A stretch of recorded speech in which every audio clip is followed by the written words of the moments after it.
Hey, thanks for tuning in. We got a great show for you tonight. We got Nick Christopher's on. Nick's an author out of New York. We know that he wrote a great book with John Alite, Prison Rules. Mafia Ties is another great book he wrote. And he's got 4 books out there right now. He's doing great. So we got him on the show tonight. We're going to talk about these books. We'll talk about his experiences living in New York and growing up around these wise guys and his interest in this.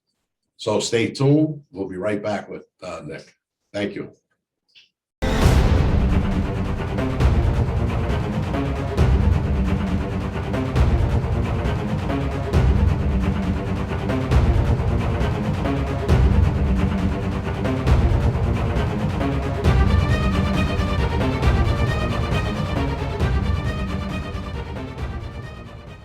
Listen, I got nothing against the Gottis.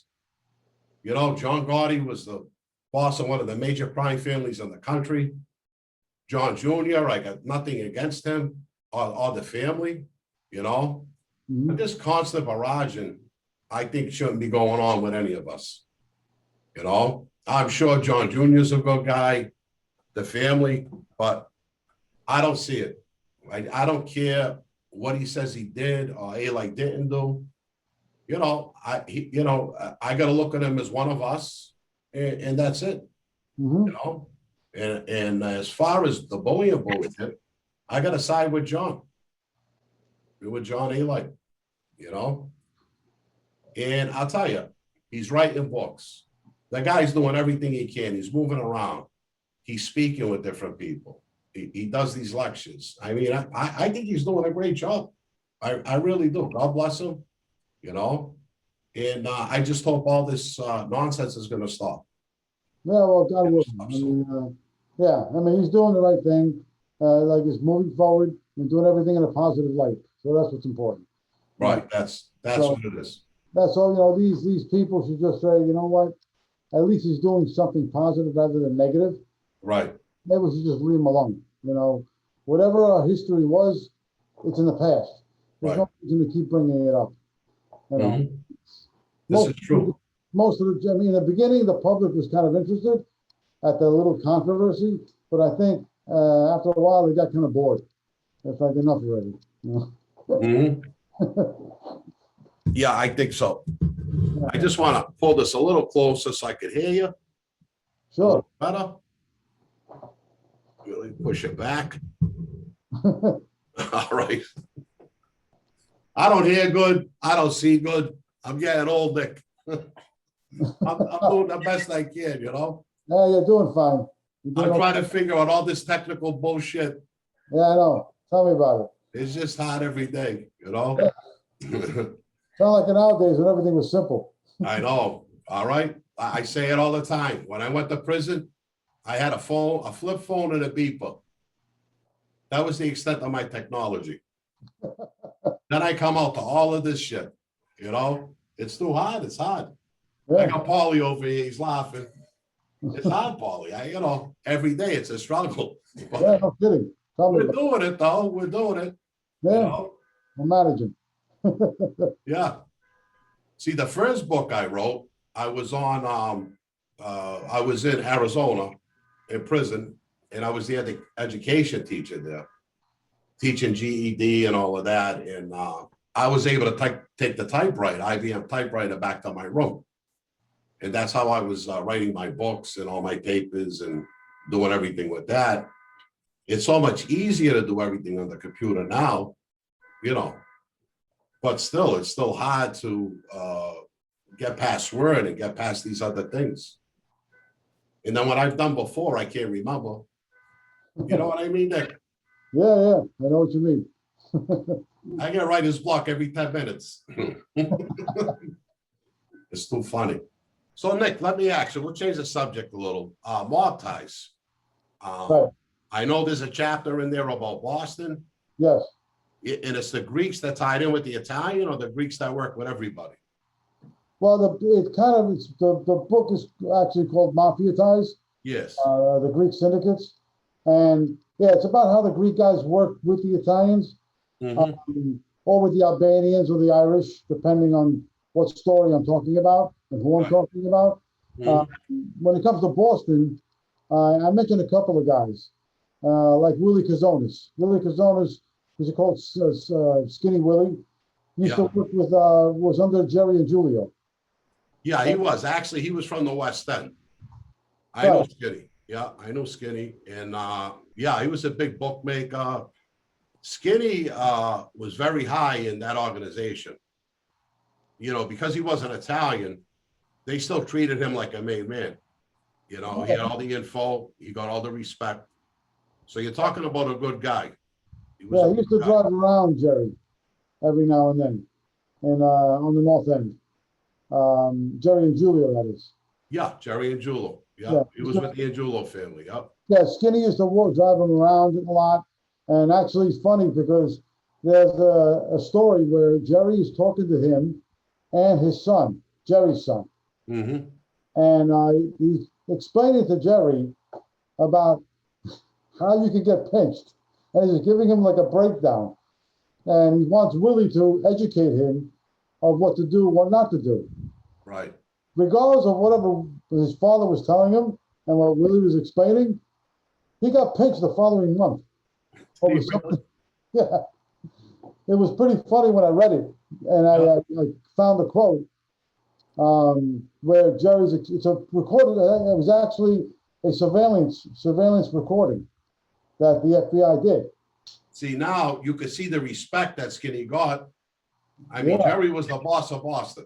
Yep. Under Petriarca, and now he wants him to school his kid. So you could see the respect that he got from the wise guys of Boston. Yep.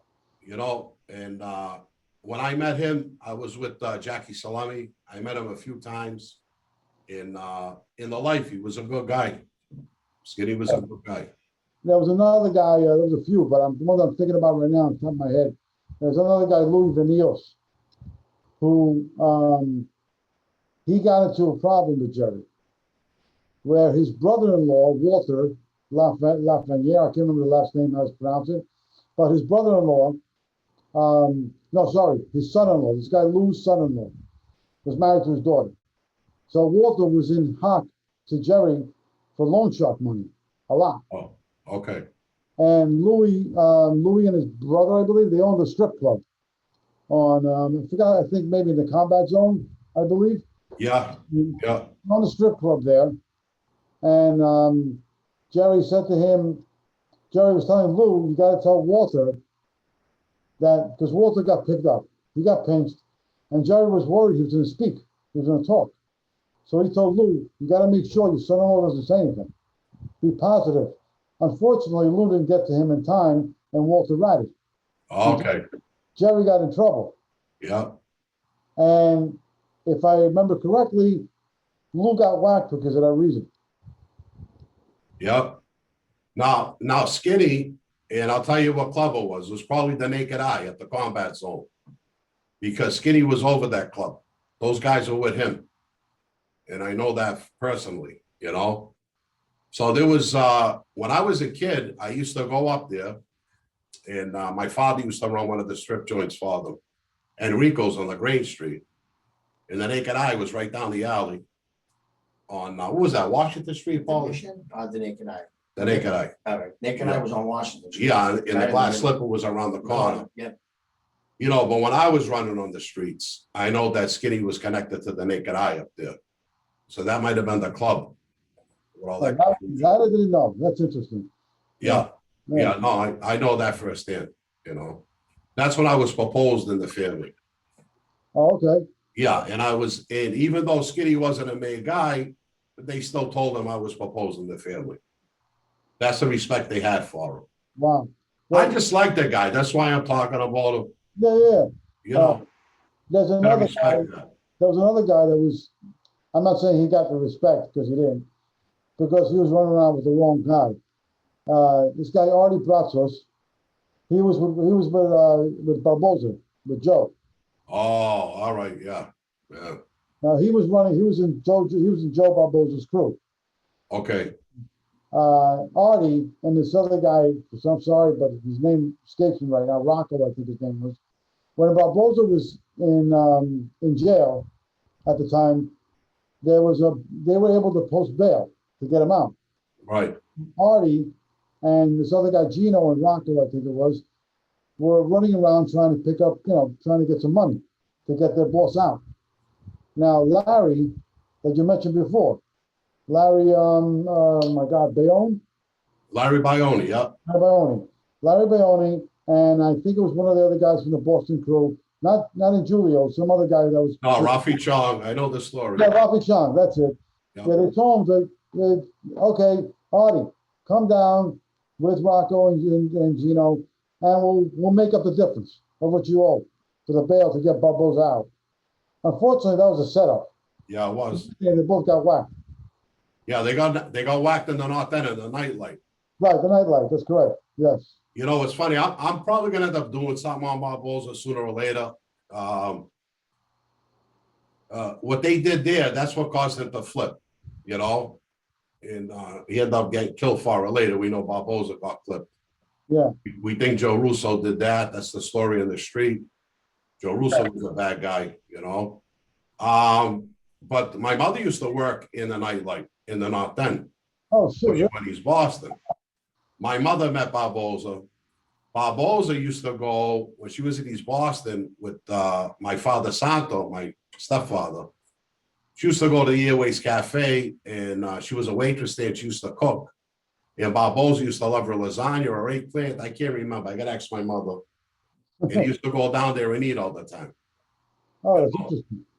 Now, I was a young kid then. I don't remember if I ever ran into him, if I ever saw him in there. There were so many people at the time going in and out of there.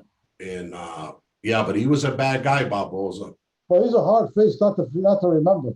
He was not a good looking guy. No, that's a kiss that'll scare you in your sleep. No, I know. They didn't call him the animal for nothing. No, he was bad. He was bad. But He had a lot of good philosophies on the street, though. Yeah, well, the thing about him, Bobby, that I'm not saying I'm a big fan of Barboza, but I respect the man because whatever he was told to do, he did. You know. He did it. I mean, you know. The Italians turned their back on him. Yeah. I think it's kind of that's a big betrayal of mine. I don't blame him for being pissed because. Well, you know what it was, from what I know from the story, they just wanted him out of the way at that point.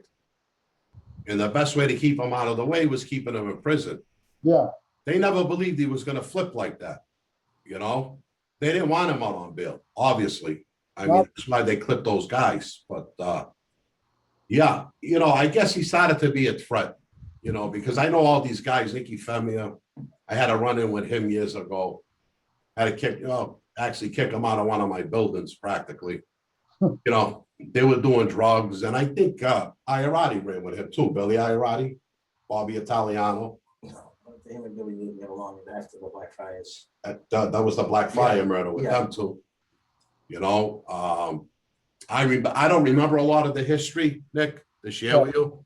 But these Boston guys were bad guys. These guys, that I grew up around. And Nicky Femia, I mean, these guys killed a lot of people. And they were all running around with Barboza. Well, I mean, in your opinion, don't you think that he deserved a little bit better, a little more respect than what they gave him?